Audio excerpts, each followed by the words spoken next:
5,000 నుంచి వచ్చాను నేను బయటికి తీసుకురావాలంటే అమౌంట్ ఇచ్చి రావాల్సి వస్తుంది. అలాగన్నా వచ్చారు హెల్ప్ఫుల్ గా, అదన్నా ఇచ్చారు 5,000. అసలు 5,000 మీరు పే చేశారు.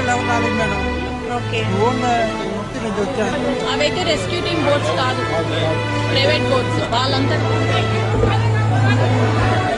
మూత దొరికిందా అండి? మూత ఉందా? నేను ఎక్కడ వచ్చిన వాళ్ళకి వాళ్ళ అమ్మాయికి మెట్లు వచ్చింది.